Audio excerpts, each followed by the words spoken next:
Today on JNN, we look at a program helping teens learn to drive. Lauren Bennett and Christine Tu bring back On the Case. We look back on homecoming week. Jared Perez brings us Out of the Box. And we finish with another installment of Humans of Grigori High. All this and more on today's JNN.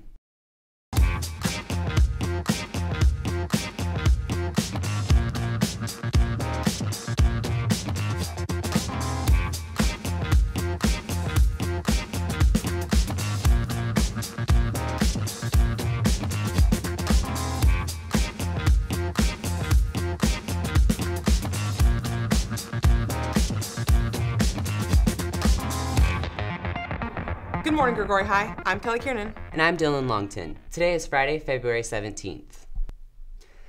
New drivers often have limited opportunities to practice on the road. Get Real Behind the Wheel, a driving program at the Altamont Speedway in Tracy, helps teens learn how to drive in a safe, controlled setting. Michaela Meyer and Isabella Jimenez bring you the story. As new drivers, staying safe on the road isn't always on the forefront of your mind. The Get Real Behind the Wheel program was created after the tragic death of 17-year-old Michael Ucci. Because Michael was a victim of unsafe driving, his father Ken created this program where teens can get behind the wheel while learning the consequences of distracted driving. They're driving a 7,000-pound weapon that can be out of control in seconds. We want them to get the mental attitude of being responsible and making good choices when behind the wheel. We're here the last Sunday of every month.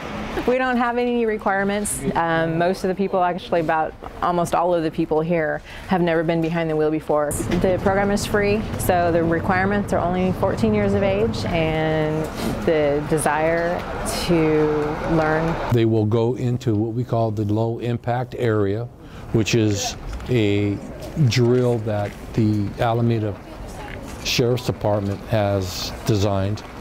Then they transition into the main track, and that's where it's set up as a city environment with stop signs and speed signs, U-turns, three-point turns, and things that they will negotiate when they get out into the real world. We have had over 9,000 young students come through in the last 10 years. So we average anywhere between 60 and 100 kids a program. I just hope that they learn to be safe out there. They learn by talking and by some of the peers that are out here that have experienced problems, by Mr. Ucci giving his presentation about the loss of his own son, and just to heighten their awareness about driving safe and not being distracted and just slowing down and taking their time. Reporting for JNN, this has been Michaela Meyer and Isabella Jimenez. Thanks, ladies. It's great programs like this that have helped so many teens learn to drive safely. To bring us the latest campus news, we have Emma Jacobson with the JAG Update. Thanks, Kelly. Juniors planning on going to college save the date for the WAC-AC College Fair on May 1st at UOP. A Career and College Expo will be held next week, Thursday at MJC. More info can be found on the Career Center bulletin board.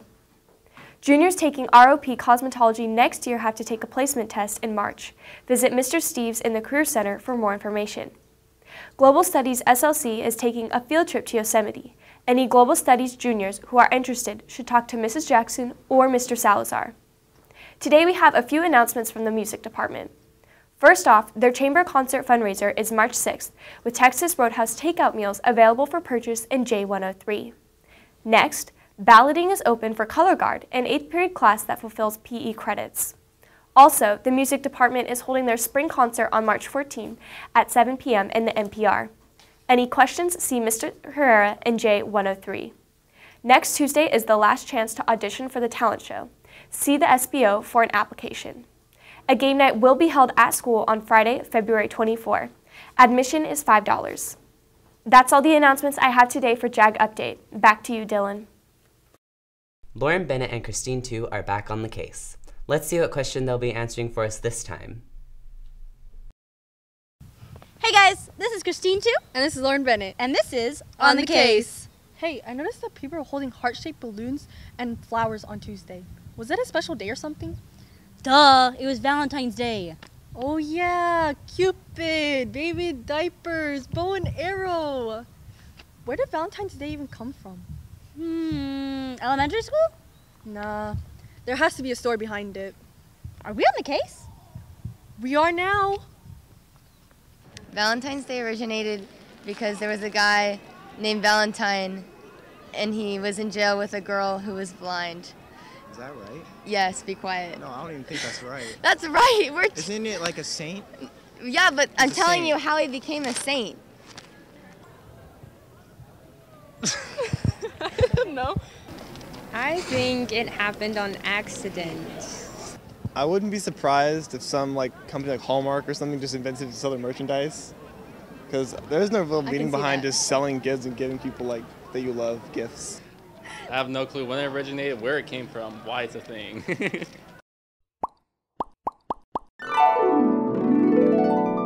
So Valentine's Day originally started as Lupercalia, which is a Roman holiday that they celebrated in pre-Christian times to honor health and fertility, and it just over generations transferred into our Western culture, where we celebrate now Valentine's Day. We buy lots of chocolate. Dang, I didn't know that. Well, now you do. Here, happy Valentine's Day. Oh, was this from you? Nope, it's from that cute boy over there. Who? Where? Wait, Christina! Well, this isn't on the case, and I'm Lauren Bennett, and that girl over there is Christine too. We'll see you next time to tackle another mystery on campus. Wait, Christine, come back. Hello, Jags. Ms. Gonzalez here. Are you interested in going to London, Paris, and Madrid? Come to an informational meeting today hosted by me in room N101 to find out more information about that. If you can't make it to the meeting, stop by any day after school or at lunch in my room to get more information. Let's travel, Jags.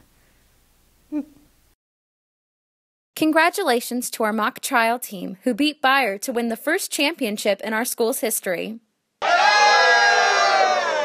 They are headed to state competition in Riverside this March. Good job to students and advisor Danny Moreno.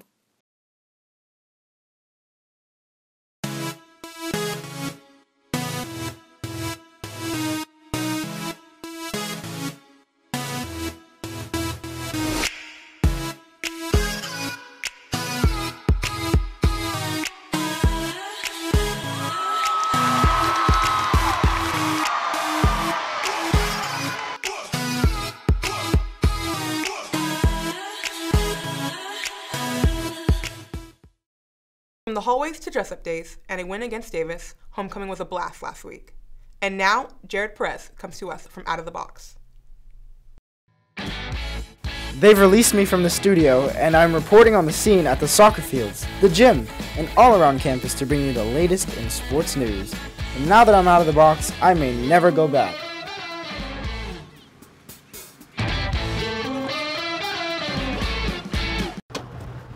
I'm Jared Perez, and I'm out here by Don Lampier Stadium here to cover soccer, and today we interview Axel Lamelli. Hey Axel! Can you come here real quick? How you doing, Axel? Good, how about yourself? Doing good, thank you. Hey, I noticed you guys played Enox on Tuesday. Yeah, how did it feel to score that goal in the game? Oh, really good. Really? What was going through your head during that? I knew we had to put our team up somehow, so scoring a goal puts us up, How does it feel to go to playoffs after beating Enox? I know we're going to play really good teams out there, but we're a good team too, so that's a good point. So when's that first playoff game? The first playoff game is the 23rd. 23rd? Yeah. Who are you guys going against, you know? We don't know yet. Oh, okay, Yeah. so it's to be determined. Yeah. I hope you guys win that game. Yeah, me too. Yeah, I'll see you out there. All right. All right, see you. Okay, Thanks. Thank you. That was Axel Lamelli, star soccer player. And now let's go check out the girls' team.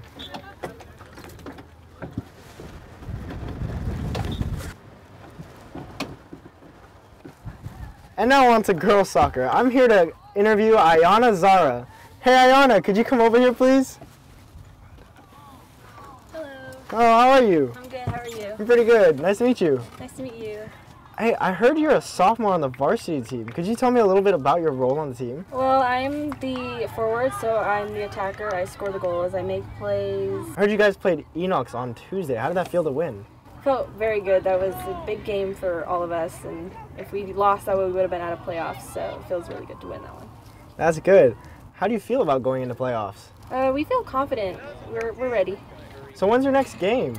Next Wednesday. Next Wednesday? We don't know if we're away or not, but we most likely are. So. Well, that's good. Whenever you find that out, could you let me know as soon as possible, please? I'd really like to go. Yes. All right, thank you. It was nice meeting you. Nice meeting you. Have a good day. You too. I'll see you later. That's it for Out of the Box this time. I'm Jared Perez, and you can catch me in my cart next week. Until then, I'll see you.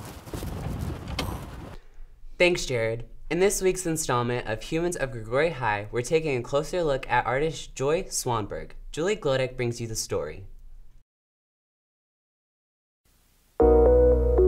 I started drawing probably when I was around 3.5, 4, 5-ish.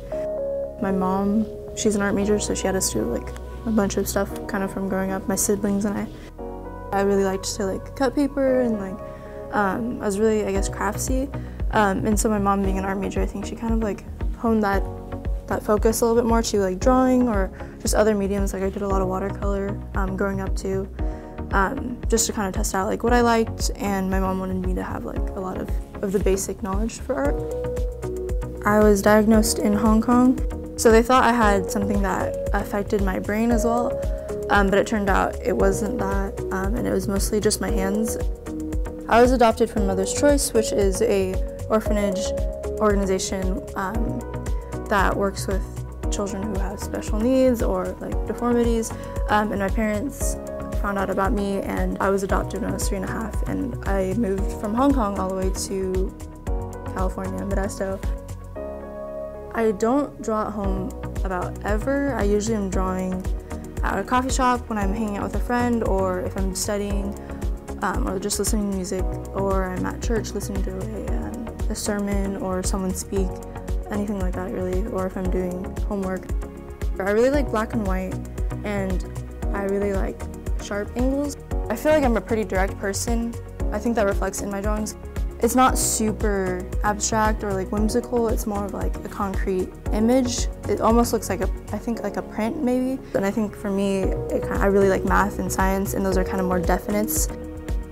Some people have told me, oh, like you're very confident for maybe, you know, having something a little bit different about you, or like, I don't know, they're trying to be pretty sensitive in the way they say it.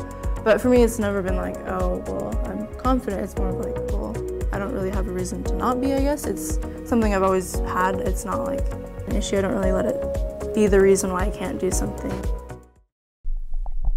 Thanks, Julie. Hey, why are you on your phone?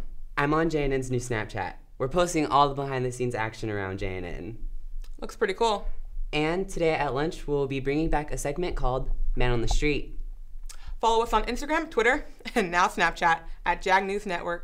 That's it for this JNN. I'm Dylan Longton. And I'm Kelly Kiernan. See you next time.